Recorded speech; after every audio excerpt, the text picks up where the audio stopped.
Hello. Thank you to my friends Beatriz and Alberto for this invitation. I'm very happy to be here and to share with you some of my work I do as a consultant in Mexico City. My presentation is more about organized crime and violence in Mexico, and my approach is not it's more of a consultant. It's a contextual analysis with contextual variables. I don't use very much structural variables in my analysis because my clients are worried about the short term and they want solutions in the short term. So I cannot propose them like to improve education in Mexico, etc., because I will fail as a consultant. So I hope you understand that.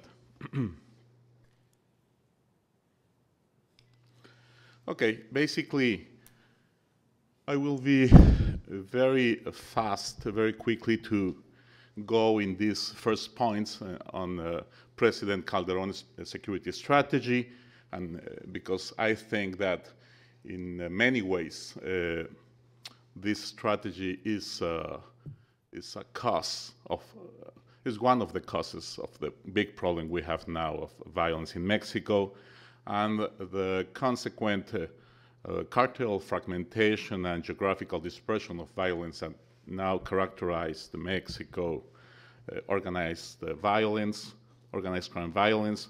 Also, the dynamics of violence epidemics and some recent violent trends and that derive from our index in Lantia Consultores.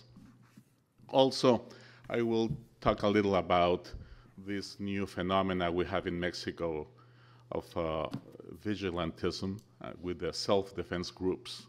And finally, I will propose a way to approach our problem and to make some recommendations of how we can begin to solve this chaos we have now.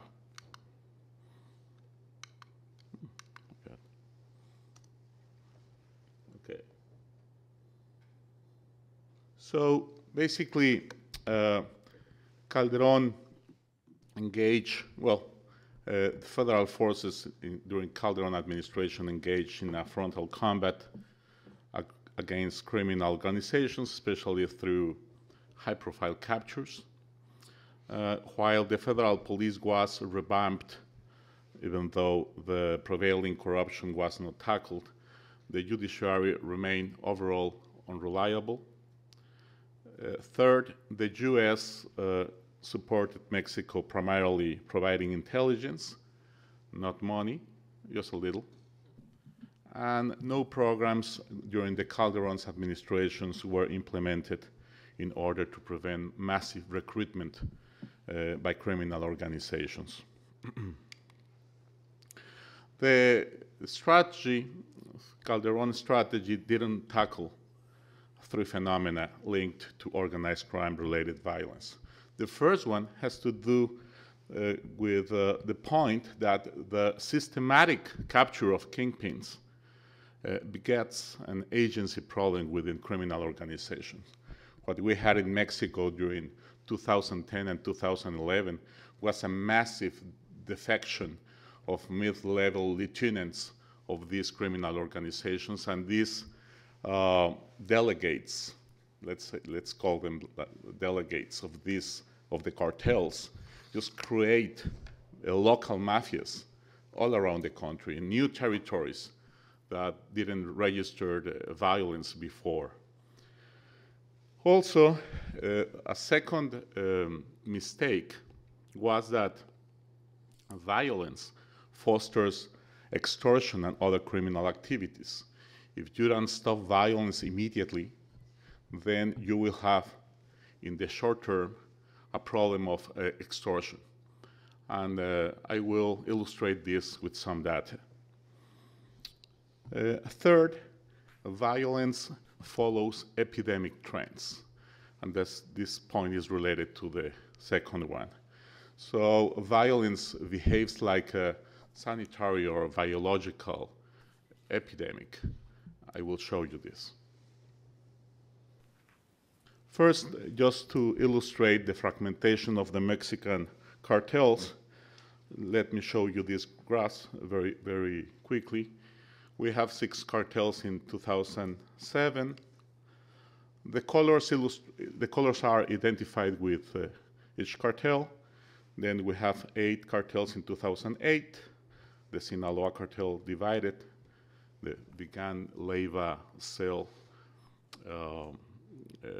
was now independent. It was the cocaine division of the cartel. Then we have 10 cartels in 2009, 11 in 2010, 16 cartels in 2011, and then some of them extinguished, so we have 11 in 2012 and 9 during the last year. A cartel, basically, in my language, is a criminal organization, a regional criminal organization that has presence in at least 4 states of Mexico. Now, kingpin captures increase agency problems with the criminal organizations and lead to cartel fragmentation. A consequence of this fragmentation was the territorial relocation of criminal factions, which have also engaged into activities different from drug trafficking, as extortion of kidnapping. The previous landscape of national cartels has been replaced by smaller regional organizations. So just to illustrate the dispersion of violence, let me show you these graphs that register the municipalities that have at least 1 execution in average per month during the year. We have, in this category, 52 municipalities in 2007, 85 the next year, 132 during 2009, 200 2010, 208, and there's a small reduction. Last year we have 132, 72 municipalities where half of the Mexican population live with these problems. Now, this graph tries to show the relationship between homicides and extortion. Homicides related to organized crime. There's a positive relationship, and let me show you, for example, the case of Veracruz. Here you have Veracruz, where it was located in the graph during 2010, and then we have an increase of violence in Veracruz during the next year. We have also more extortion in Veracruz during the next year. Although this doesn't imply a casual relationship, I really think there's a casual relationship. Here's how a violence epidemic behaves. We have the outbreak. This is the graph of Ciudad Juárez. And then once the epidemic begins, it's really difficult to stop it and to reduce it in the short term. Here in Ciudad Juárez, we have a massive investment of the federal government to reduce violence during 2010 and 2011. This is the epidemic in Culiacán, the city of Chihuahua, Tijuana. Tijuana, in fact, is the only violence epidemic that has been controlled in some way. Much has to do with work done with the local police and its collaboration with the San Diego police, because not much federal money was invested in this municipality, in this city. Here we have Acapulco. So this summary table just tries to show you that once you have a violence epidemic, it will take a long time to finish, to end. For example, in Juarez, we have now, although violence has diminished, we have an epidemic of 73 months. Only in the last column you can see the months in which violence has been under the line, under the average of homicides you had before the epidemic. So it's just exceptional, has been exceptional during the last years. Once the epidemic begins, that you are under this line. Only in the case of Tijuana, as I told you, you have been able to reduce violence below the line. And here you have the comparison between organized crime-related deaths between the last year of Calderon and the first years of Peña Nieto. There is a reduction of almost 20%.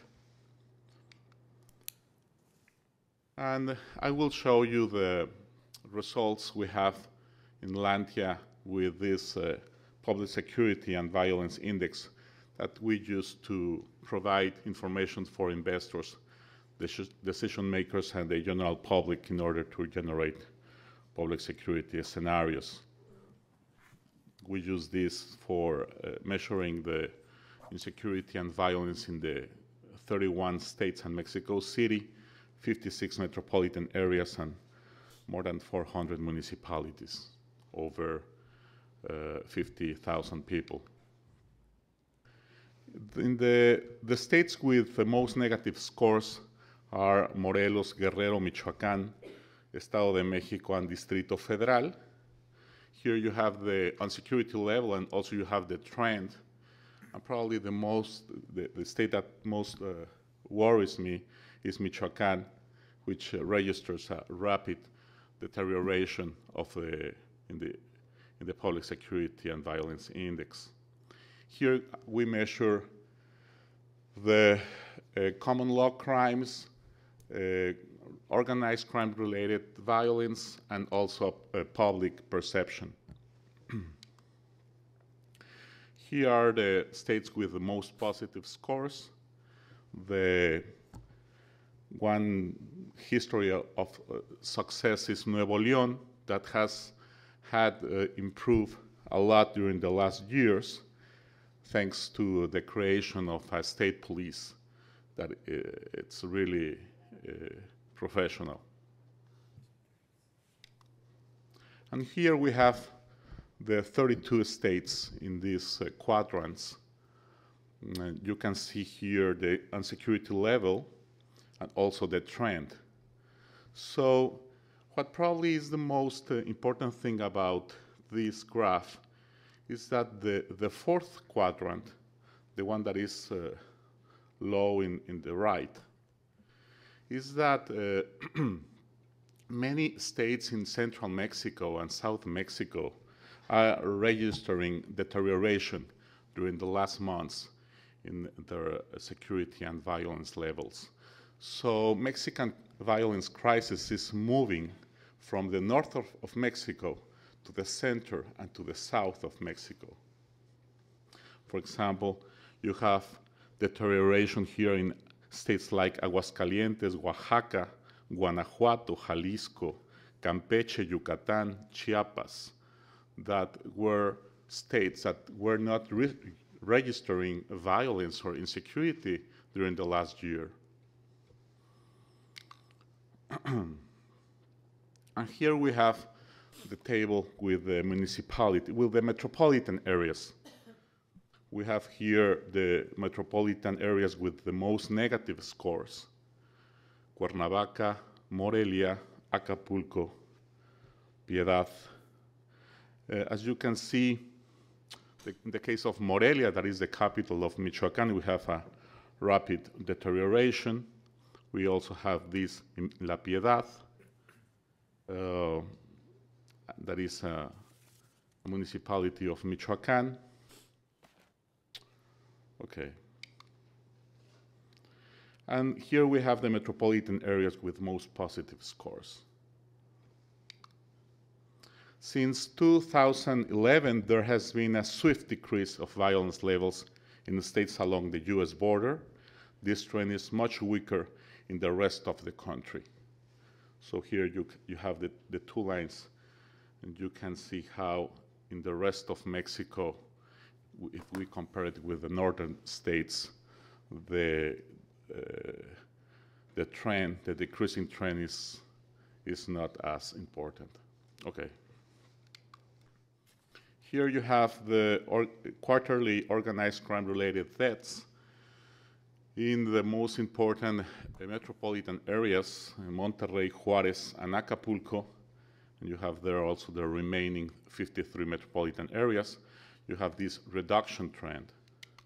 But if we look for non-metropolitan areas, then the trend is not